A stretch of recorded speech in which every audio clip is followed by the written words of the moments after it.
पत्र सत्य का ही था। उसमें लिखा था, देवी तुम्हारी चिट्ठी।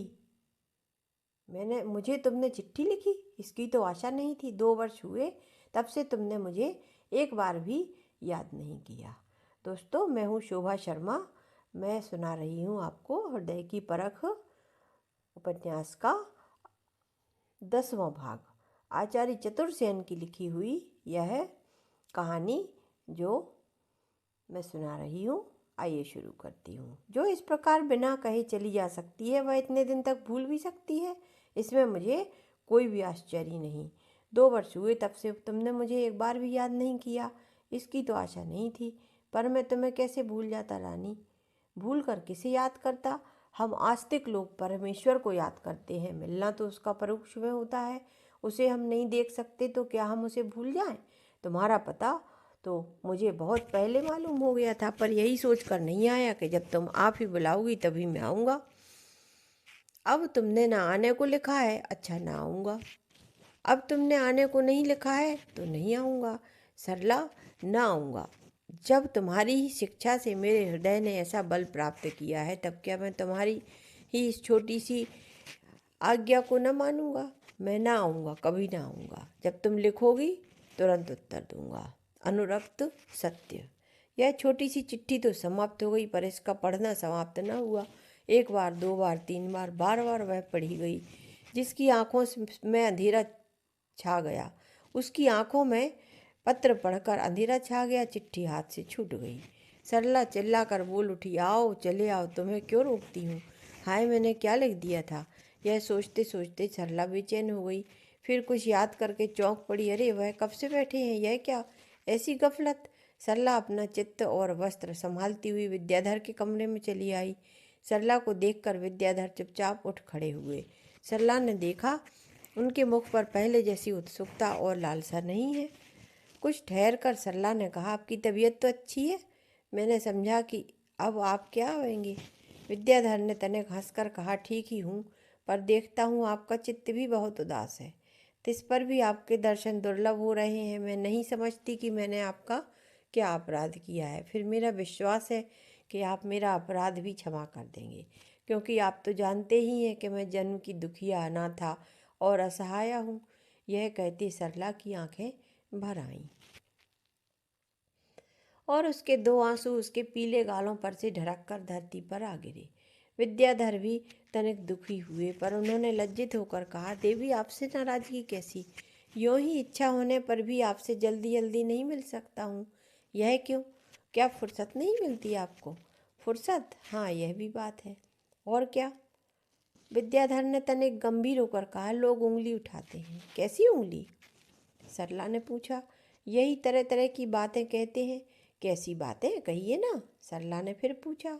विद्याधर ने अन्यत्र देखते हुए कहा, लोग कहते हैं कि सरला इसकी कौन है। ऐसी ही बात, सरला ने शांति से कहा। यही बात बस।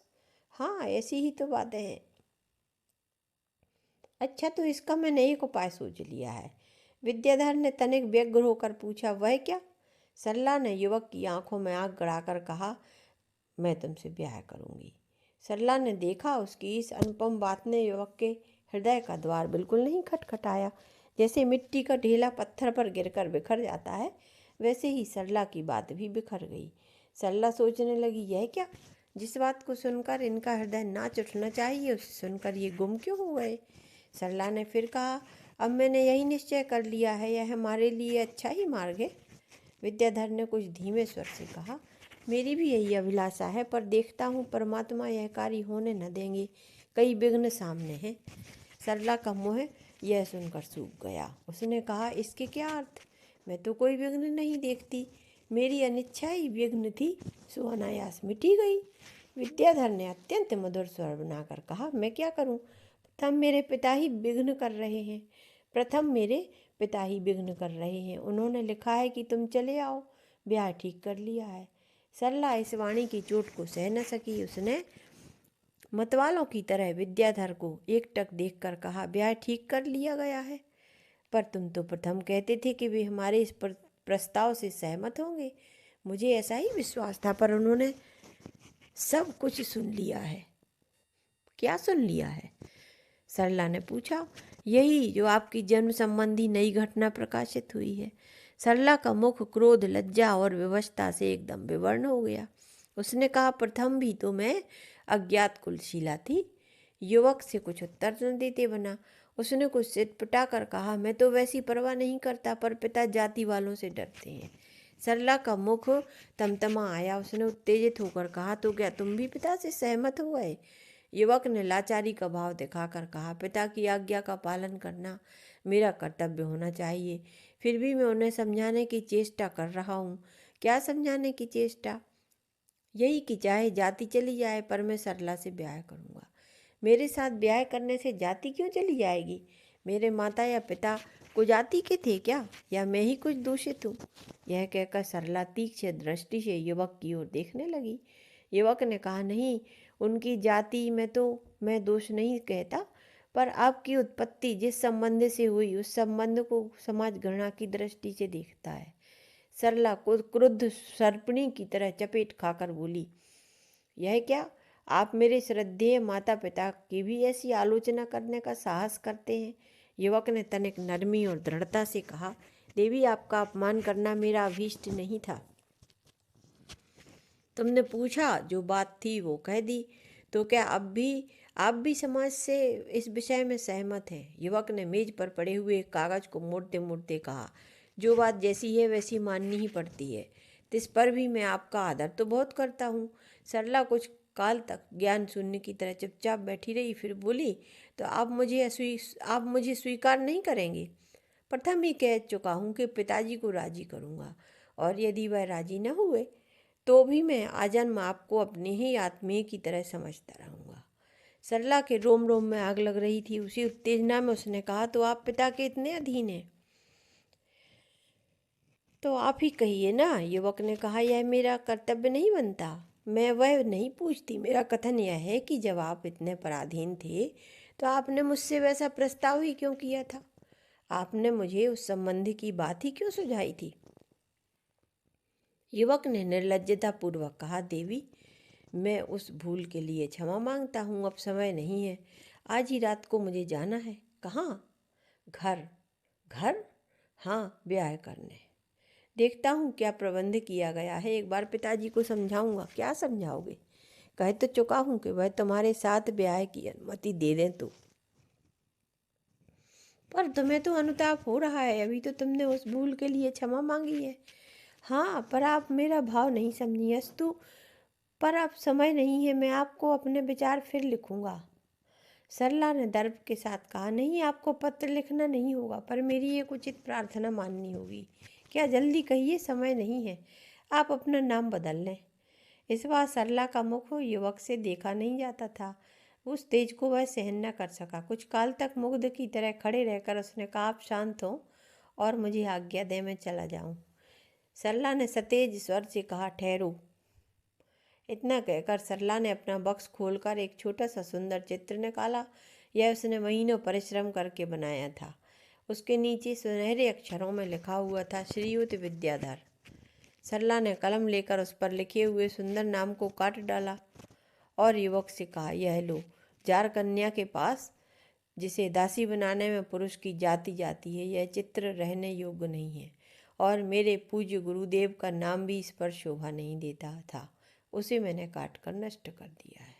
युवक काठ के पुतले की तरह खड़ा देख रहा था। उसने बीच में कुछ कहना चाहा, पर वह एक कुछ भी न कह सका। सरला बोली, आपका समय व्यर्थ जा रहा है। स्वच्छंदता से जी चाहे जहाँ जाइए। युवक खड़ा रहा। उसकी नेत्रों में आंसू भराए उसके नेत्रों में आंसू भराए। उसने कहा, देवी, एक बार विचारने का अवसर तो दीजिए, एकदम न त्यागिए। उसने देखा सरला की आंखों में आंसू नहीं थे। उसमें एक ऐसी तेजोमयी दृष्टि दिखाई दी कि युवक कांप गया। युवक ने कहा, आज्ञा हो तो जाऊं? सरला ने दृढ़ता से कहा, हाँ, जाइए। युवक चलने लगा तो सरला ने बाधा देकर कहा, यह चित्र लेते जाइए। नहीं, इसे रहने दीजिए ना।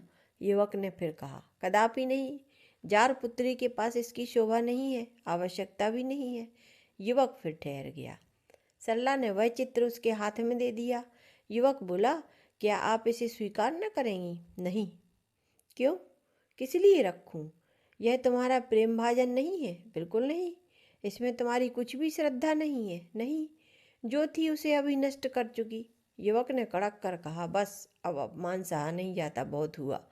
तुम्हारी घृणा के भाजन स्मृति चिन्ह का यही अंत हो। यह कहकर युवक ने उसी क्षण उस चित्र के टुकड़े टुकड़े कर डाले और जल्दी से बाहर निकल गया। उसी समय शारदा ने, जो युवक से विवाह का प्रस्ताव करने आई थी, कमरे में प्रवेश करके देखा युवक जा रहा है। चित्र फटा पड़ा है। सरला निश्चल और स्तब्ध खड़ी है। उसकी आंखों में भयंकरता छा रही है। बाल खुलकर बेतरतीबी से बिखर रहे हैं। शारदा देखती रह गई। उसके मुंह से एकदम से निकल पड़ा, यह क्या? शारदा बोली, यह क्या? परंतु उत्तर कुछ भी न मिला। सरला पत्थर की तरह निश्चल खड़ी हुई ज्वालामय नेत्रों से शारदा की ओर निहारती रही, मानो उसने न सुना, न कुछ उसमें चेष्टा है। शारदा ने उसका हाथ पकड़कर कुर्सी पर बैठाया। सरला कठपुतली की तरह कुर्सी पर बैठ गई। अब भी वह निश्चल थी। शारदा डर गई कि इसे लकवा तो नहीं मार गया, या इसका सिर तो नहीं फिर गया। कुछ ही देर में उसने फिर कहा, बेटा कुछ मैं भी तो सुनूं, बात क्या है, हुआ क्या? अब की बार सरला ने कुछ कहना चाहा, पर होंठ फड़क कर रह गए। उसका मुंह सूख रहा था, जीभ तालू से सट रही थी। शारदा दौड़ कर गई और उसने एक गिलास पानी लाकर सरला के होंठों से लगा दिया। सरला उसे चुपचाप पी गई। शारदा ने फिर ढाढ़स देकर कहा, शांत हो बेटा, ऐसी भी क्या बात है? अब की बार सरला ने कहा, माँ, व्यभिचार की संतान को वह ग्रहण नहीं करना चाहते। अब वह ब्याह करने स्वदेश गए हैं। यह आवाज़ सरला से बिल्कुल ही नहीं मिलती थी। यह तो भीषण शब्द, ज्वलंत नेत्र और सफ़ेद मुख देखकर शारदा घबरा उठी।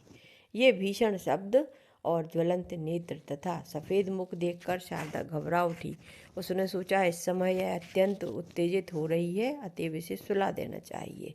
वह बोली, यही बात है, इसमें क्या? यही बात है, इसमें क्या? अच्छा चल, सो रहे, पीछे देखा जाएगा। सरला चुपचाप उठ खड़ी हुई और उसने कहा, चलो। यह बात उसने ऐसी उद्दंडता से कही कि शारदा दहल उठी। वह शंकित हृदय से उसका हाथ पकड़कर उसे ले चली और खाट पर लिटाकर जल्दी से जाकर कुछ खाने को ले आई। सरला बिना कही ही खाने को बैठ गई और थोड़ी ही देर में सब चाट गई। इस बीच में न शारदा कुछ बोली, न सरला। सरला फिर लेट गई। यद्यपि वह चुपचाप पड़ी थी, पर शारदा ने ध्यान से देखा कि उसका मुख भीषण और नेत्र विस्फुटित होते जा रहे हैं। शारदा ध्यान से यही देख रही थी और सरला भी चुपचाप उसकी ओर देख रही थी। एकाएक उसकी दृष्टि कमरे में रखे हुए एक खिलौने के ऊपर ठहर गई।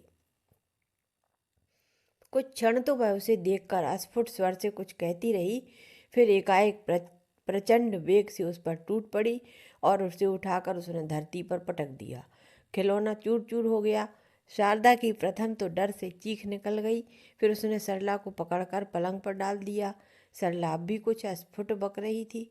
शारदा उसका मुंह सूखा देखकर दौड़कर पानी ले आई। सरला ने झपट कर गिलास छीन लिया और वह घटाघट पी गई। शारदा ने उसके सिर पर हाथ फेर कर कहा, सरला, यह तेरी क्या हालत है? सरला ने अधीरता से क्रुद्ध होकर कहा, तो इसे यहाँ रखा किसने था? स्त्रियों के घरों में पुरुषों का काम क्या? इतना कहकर उसने विकटता से दांत पीस डाले। शारदा समझ गई, सरला तो पागल हो गई है, अब क्या करूं? उसने दासी को बुलाकर कहा, बाबूजी को बुलाओ, सरला का जी शायद अच्छा नहीं है। थोड़ी देर में श्याम सुंदर ने कमरे में प्रवेश करके कहा, क्यों, क्या बात है? शारदा ने सरला की ओर संकेत करके कहा, देखो तो सरला कैसे कर रही है, वह तो अब सरला नहीं रही। श्याम सुंदर बाबू ने पास आकर सरला से कहा, क्यों सरला, हुआ क्या है? सरला ने कहा, कुछ हो तो बताऊं बाबूजी, माँ का सिर फिर गया है। वह इस तरह आंख फाड़ फाड़ कर देखती हैं जैसे पहचानती ही नहीं। इसके बाद बाबू का हाथ पकड़कर सरला ने कहा, तुम देखो ना, क्या मैं कोई गैर हूँ? यह कहकर वह आंखें फाड़कर सुंदर बाबू को देखने लगी। सुंदर बाबू सहम कर पीछे हट गए। उन्होंने शारदा से कहा, हुआ क्या, कोई घटना हुई है क्या? यह तो पागल सी हो रही है। सरला ने चिल्लाकर कहा, यह क्या चुपचाप सलाह कर रहे हो बाबूजी, क्या तुम मुझे घर से निकाल दोगे? हाय, पुरुष जाति कैसी हृदयहीन होती है। इतना कहकर सरला ने कपड़े फेंक दिए। सुंदर बाबू चुपचाप वैद्य बुलाने को चले गए। वैद्य ने आकर जो देखा, सरला बैठी हुई थी, तो सुंदर बाबू को एकांत में ले जाकर साफ ही कह दिया, प्रबल मनोविघात हुआ है। इसे किसी तरह रुलाइए या कोई शारीरिक कष्ट पहुंचाइए जिससे शोक प्रकट हो, नहीं तो प्राणनाश की संभावना है। दोनों सन्न रह गए। अभी जो एक घटना घटी थी उसे पूरे 4 मास भी नहीं बीते, फिर यह एक और अचानक वज्रपात। सुंदर बाबू ने वैद्य का मुँह ताकते ताकते कहा, क्या किया जाए? आप ही कुछ उपाय कीजिए ना, हमारे तो होश ही ठिकाने नहीं है। कुछ सोचकर वैद्य जी ने फिर रोगी के पास जाकर देखा। बैठ गए। उन्होंने रोगी का हाथ अपने हाथ में लेकर कहा, कैसी हो सरला? सरला ने गिड़गिड़ा कर कहा, जैसी हूँ वैसी हूँ, मुझ में कुछ विकार नहीं है, मेरा मन भी पाप से अछूता है। ये मेरे इतने कृपालु माता पिता से ही है, इन्हें मुझ पर संदेह घृणा हुआ है।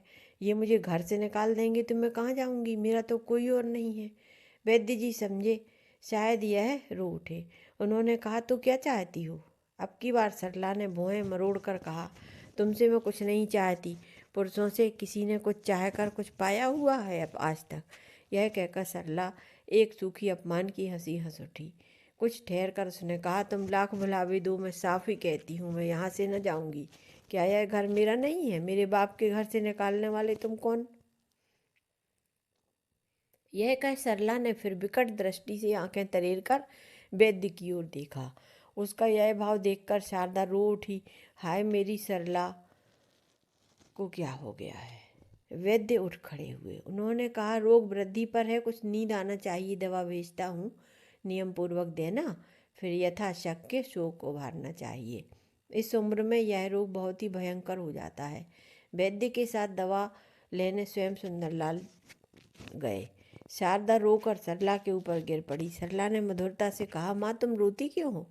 सरला की वाणी सौम्य देखकर शारदा बोली, मेरे छोना, मेरी बिटिया, मेरे भाग्य में रोना ही लिखा है। तुम्हारे देवता पिता ने ब्याह की ही रात को मुझे त्याग दिया था। अपने जीवन का एक एक दिन मैंने अपना हृदय जला जला कर बिताया है। मैं भगवान से नित्य प्रार्थना करती थी, तब तुम मुझे मिली। हे ईश्वर, सबके मालिक, सब दुख सबको देना, पर किसी के हृदय में आग न लगाना, इससे तो मृत्यु ही अच्छी, लाख दर्जे अच्छी है। यह कहकर शारदा फूट फूट कर रोने लगी। सरला ने सिर उठाकर कहा, माँ मृत्यु अच्छी है तो वह कहाँ मिलती है? मुझे भी चाहिए। विधाता देता है तो सब जगह मिल जाती है, नहीं तो सर्प का मुख, अतल पाताल, सिंह की माद कहीं भी नहीं मिलती। कहीं भी नहीं मिलती। मिलती तो यह दुख न सहती मैं। इस आग को जलते जलते 1-2 दिन नहीं बेटी, पूरे 28 वर्ष हो गए हैं। ईश्वर से भी प्रार्थना करने का यही फल हुआ कि मेरी बेटी को ही इस उम्र में यह वेदना मिली। शारदा को रोते देखकर सरला की भी आंखों में आंसू आ गए। शारदा ने देखा उसका मुख वैसा भयानक नहीं है। उसने उठाकर सरला को गोद में बिठा लिया। सरला माँ की छाती से लिपट कर सिसक कर रोने लगी। इसी समय सुंदर बाबू औषध लेकर कमरे में प्रवेश किए। देखा सरला रो रही है। देखकर उन्हें कुछ सांत्वना मिली, कुछ ढाढ़स हो गया। उन्हें देखकर दोनों अलग अलग हो गईं। सरला मानो नींद से चौंक उठी। वह तमक कर खाट पर पुनः पड़ रही। सुंदर बाबू बोले, सरला यह दवाई खा लो। औषध? दवाई? किस बात की दवाई? क्यों माँ, कैसी दवाई? तुम्हारा जी अच्छा नहीं है ना, समझी, इससे अच्छा हो जाएगा। हाँ, लाओ खाऊं, देखूं कैसी औषधि है। यह कहकर सरला सुंदरलाल की ओर देखकर मुस्कुराने लगी। शारदा ने देखा उसके नेत्रों की सरलता फिर उड़ गई थी। उस समय सुंदरलाल का वहाँ आना बहुत ही बुरा हुआ। सुंदर बाबू ने दवा तैयार करके दी। औषध हाथ में लेते ही सरला ने उसे धरती में दे मारा और फिर आंखें तरेर कर कहा, इतनी सी औषधि? तुमने क्या मुझे यूं ही समझ रखा है? औषधि है या विष? मैं ना खाऊंगी। यह कहकर सरला उधर से मुँह फेर कर पड़ रही। सुंदरलाल चुपचाप शारदा का मुंह ताकने लगे। शारदा ने अत्यंत करुण दृष्टि से देखकर कहा, इस वक्त और कुछ देर आप ना आते तो ठीक होता। मैं यहीं हूँ, आप जाकर सो जाइए, सावधान देखते ही दवा दे दूंगी। सुंदर बाबू चले गए।